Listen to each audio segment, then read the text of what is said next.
Friends, நம்ம இன்னைக்கு இந்த வீடியோவில் எந்த விஷயத்தை பற்றி பேச போகிறோம், யாரை பற்றி பேச போகிறோம் அப்படின்னு சொல்லி கேட்டோம் அப்படின்னா, நாளைக்கு படு விமர்சையாக வந்துட்டு தாவேகா அவங்களுடைய 2வது மாநில மாநாடு அப்படின்றத நடத்துறதுக்கு மும்முரம் ஆகிக்கிட்டு இருக்காங்க அப்படின்னு சொல்லலாம்.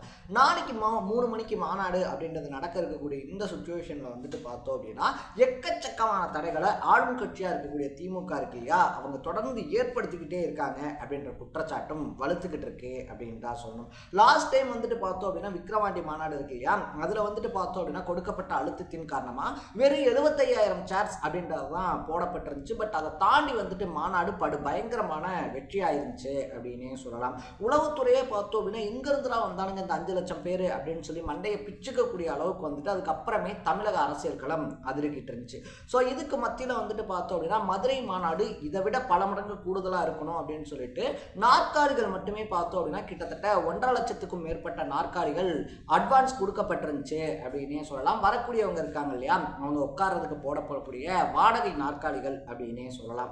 ஸோ அந்த வாடகை நாற்காலிகள் ஆரம்பித்து மாநாட்டுக்கு பஸ் இயக்க இருந்த ஆம்னி பஸ் டிரைவர்கள் உட்பட பலருக்குமே வந்துட்டு பார்த்தோம் அப்படின்னா ஆளும் கட்சி அழுத்தம் அப்படின்றத கொடுத்துருக்கு அப்படின்னே சொல்லப்படுது. அதை தாண்டி வந்துட்டு பார்த்தோம் அப்படின்னா மாநாட்டுக்கான வேலைகள் அப்படின்றது பரபரப்பாக நடந்துகிட்டு இருக்கக்கூடிய சுச்சுவேஷனில் 100 அடி கொடிக்கம்பம் இருக்கு இல்லையா, கிட்டத்தட்ட 12 லட்சம் ரூபாய் செலவில் உருவாக்கப்பட்ட 100 அடி கொடிக்கம்பம் அப்படின்றது கீழே விழுந்து நொறுங்கியிருக்கு அப்படின்னே சொல்லலாம். இது மட்டும் இல்லாமல் பார்த்தோம் அப்படின்னா மதுரையில் இருக்கு இல்லையா, மதுரையில் இருக்கக்கூடிய எல்லா பேனர்ஸையும் 1 மணி நேரத்துக்குள்ளே வந்துட்டு அகற்றணும், அதாவது ரிமூவ் பண்ணணும் அப்படின்னு சொல்லிட்டு மாவட்ட நீதிமன்றம் உத்தரவு அப்படின்றதும் போட்டிருக்காங்க. ஸோ விஜய்க்கு மட்டும் ஏன் இவ்வளவு சிக்கல், அதை தாண்டி வந்துட்டு என்னென்ன மாதிரியான அழுத்தங்கள் அப்படின்றது தாவேக்காக்கு தரப்பட்டுக்கிட்டு இருக்கு அப்படின்னு சொல்லி எல்லா விஷயங்களையும் தான் இந்த வீடியோவில் நம்ம பேச போகிறோம். அதுக்கு முன்னாடி நம்ம சேனலுக்கு நீங்கள் புதுசாக வந்திருந்தீங்க அப்படின்னா இதே மாதிரி அப்பப்போ அப்டேட்டாக போயிட்டு இருக்கக்கூடிய விஷயங்கள், அது கரண்ட் அஃபேர்ஸாக இருந்தாலும் சரி, பாலிடிக்ஸாக இருந்தாலும் சரி, ஸ்போர்ட்ஸாக இருந்தாலும் சரி, அப்பப்போ அப்டேட்டாக போயிட்டு இருக்கக்கூடிய விஷயங்கள் இருக்கு இல்லையா, அதை நீங்கள் தொடர்ந்து தெரிஞ்சுக்கணும் அப்படின்னு ஆசைப்பட்டீங்கன்னா மறக்காம சேனலை ஃபாலோ பண்ணி சப்ஸ்கிரைப் பண்ணிக்கங்க. ஃபர்ஸ்ட் ஆஃப் ஆல் வந்துட்டு பார்த்தோம் அப்படின்னா இன்னைக்கு காலையிலேயே அதிர்ச்சி தரக்கூடிய ஒரு விஷயமா வந்துட்டு என்ன ஷேர் பண்ணப்பட்டுச்சு அப்படின்னா வாடகை நாற்காலிகள் இருக்கு இல்லையா, ஸோ அந்த வாடகை நாற்காலிகள்லாம் வந்துட்டு தர்றோம், மாநாட்டுக்கு தர்றோம் அப்படின்னு சொல்லிட்டு அந்த அக்ரிமெண்ட் போட்டிருந்த 5 நிறுவனங்கள்ல கிட்டத்தட்ட 3 நிறுவனம் வந்துட்டு பார்த்தோம் அப்படின்னா பணத்தை ரீஃபண்ட் பண்ணிட்டாங்க. ஸோ எங்களால் வந்துட்டு உங்களுக்கு வாடகை நாற்காலிகள் தர முடியாது அப்படின்னு சொல்லிட்டு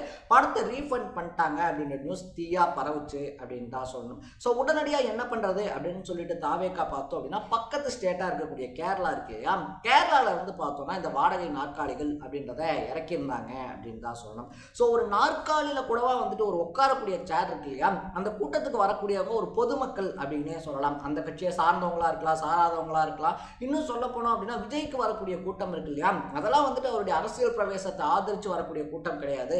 அவர் ஒரு நடிகர், அவர் ஒரு கூத்தாடி அப்படின்றதுனால அவரை பார்க்க வரக்கூடிய கூட்டம் அப்படின்னு சொல்லி விமர்சனம் பண்ணக்கூடிய திமுக பார்த்தோம் அப்படின்னா அவருக்கு வரக்கூடிய கூட்டத்தில் எந்தெந்த வகைகள்லாம் வந்துட்டு சித்திரவதை பண்ணலாம், சித்திரவதை அப்படின்றது தான் கரெக்டாக இருக்கும். ஏன்னா பல மணி நேரம் நடக்க இருக்கக்கூடிய மாநாட்டில் உட்கார்றதுக்கு சேர் கூட போட விடாமல் நின்றுக்கிட்டே அந்த மாநாடு இருக்கு இல்லையா, சீப்பை எடுத்து வச்சு ஒழிச்சு வச்சோம்னா கல்யாணம் நின்று போயிடும் அப்படின்ற மாதிரி சேர் போடலன்னா எப்படி மாநாட்டுக்கு கூட்டம் வரும் அப்படின்ற ஒரு கேள்வி எல்லாத்தையுமே சிரிப்புக்கு உள்ளாக்கியிருக்கு அப்படின்னு தான் சொல்லணும். பட் அதையும் தாண்டி ஏனோ தானோ சேர் தானே இல்லைன்னா பரவாயில்ல எல்லாரும் நின்றுட்டு கேட்கட்டும் அப்படின்னு சொல்லி விட்டுறாம பக்கத்து ஸ்டேட்ல இருந்து தாவேக்கா சேர்களை இறக்கியிருக்கு அப்படின்னு தான் சொல்லணும். 2வது விஷயம் என்ன அப்படின்னு சொல்லி பார்த்தோம் அப்படின்னா இந்த மாநாடு இருக்கு இல்லையா, அவுட்டர்ல தான் வந்துட்டு தாவேக்கா இடம் சூஸ் பண்ணியிருக்காங்க. அதுக்கு முக்கியமான காரணம் என்ன அப்படின்னு சொல்லி பார்த்தோம்னா தங்களுடைய முதல் மாநாடையே மதுரையில தான் போடணும் அப்படின்றது தான் விஜயனுடைய ஆசையாகவே இருந்துச்சு. பட் அப்போ கொடுத்த பொலிட்டிக்கல் ப்ரெஷராக இருந்தாலும் சரி, ஆளுங்கட்சியினுடைய அதிரடியாக இருந்தாலும் சரி, மதுரையில விஜய்க்கு இடம் கொடுக்காம தடுத்தாங்க அப்படின்னு தான் சொன்னோம்.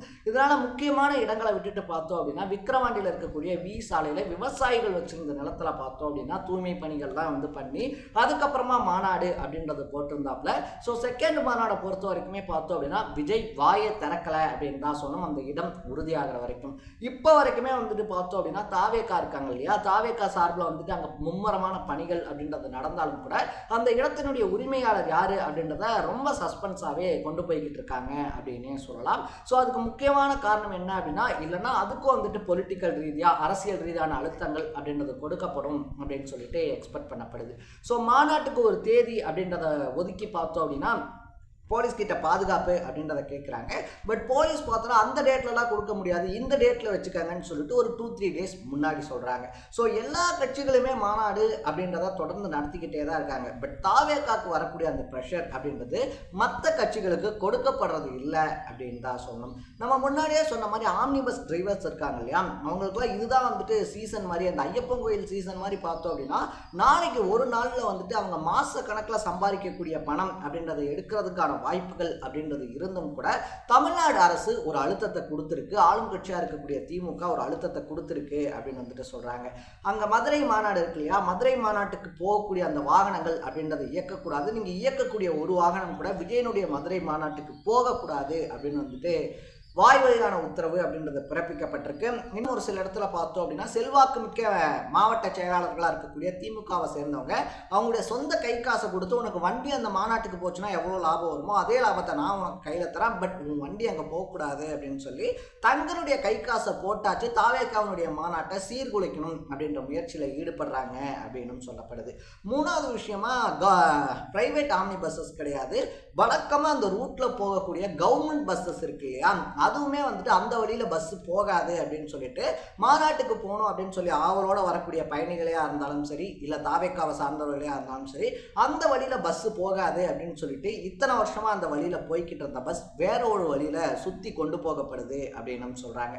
ஸோ இப்படி பரபரப்பாக வந்துட்டு பார்த்தோம் அப்படின்னா பலகட்ட முட்டுக்கட்டைகள் அப்படின்றத தொடர்ந்து தாவேக்காக்கு திமுக போட்டுக்கிட்டு தான் இருக்குது. பட் அதெல்லாம் சல்லியாக நொறுக்கிட்டு பார்த்தோம் அப்படின்னா தாவேக்கா தொடர்ந்து முன்னேறிக்கிட்டு இருக்கு அப்படின்னே சொல்லலாம். இது எல்லாத்தினுடைய உச்சமாக வந்துட்டு பார்த்தோம் அப்படின்னா மதுரைனாலே பேனர் தான் ஃபேமஸு அப்படின்ற மாதிரி வந்துட்டு ஒரு அச்சிடப்படாத ஒரு வாசகம் அப்படின்றது இருக்குன்னே சொல்லலாம். அதிமுகவாக இருந்தாலும் சரி திமுகவாக இருந்தாலும் சரி மதுரையில் சாதாரண காது குத்து கல்யாணனாலே 100 பேனர் அடிப்பாங்க. பட் தாவேகாவுடைய மாநாடு நாளைக்கு இருக்கக்கூடிய சுச்சுவேஷனில் 1 மணி நேரத்துக்குள்ளே மதுரையில் இருக்கக்கூடிய பேனர்ஸ் எல்லாத்தையுமே ரிமூவ் பண்ணணும் அப்படின்னு சொல்லி நீதிமன்றத்திலேருந்தே உத்தரவு வரக்கூடிய அளவுக்கு அழுத்தங்கள் அப்படின்றது கொடுக்கப்பட்டுக்கிட்டு இருக்கு.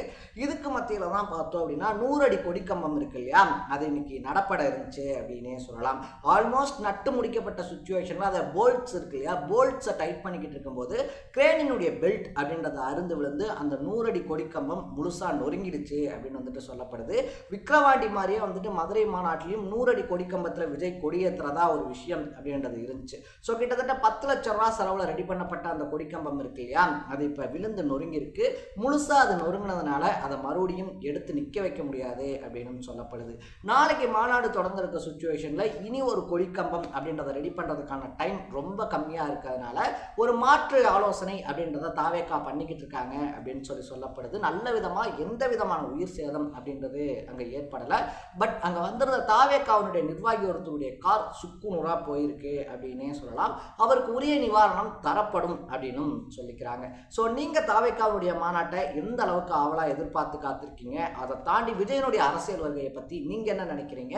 நாளைக்கு விஜய் இருக்கார் இல்லையா, அவர் மாநாட்டில் இந்தந்த விஷயம்லாம் பேசினா நல்லா இருக்கும் அப்படின்னு சொல்லி நீங்கள் நினைச்சீங்கன்னா அதெல்லாம் என்னென்ன அப்படின்றத கமெண்ட்ல போட்டு இதே மாதிரி அப்பப்போ அப்டேட்டாக போயிட்டு இருக்கக்கூடிய விஷயங்கள், அது கரண்ட் அஃபேர்ஸாக இருந்தாலும் சரி, பாலிடிக்ஸாக இருந்தாலும் சரி, ஸ்போர்ட்ஸாக இருந்தாலும் சரி, அப்பப்போ அப்டேட்டாக போயிட்டு இருக்கக்கூடிய விஷயங்களை நீங்கள் தொடர்ந்து தெரிஞ்சுக்கணும் அப்படின்னு ஆசைப்பட்டீங்கன்னா மறக்காம சேனலை ஃபாலோ பண்ணி சப்ஸ்கிரைப் பண்ணிக்கோங்க.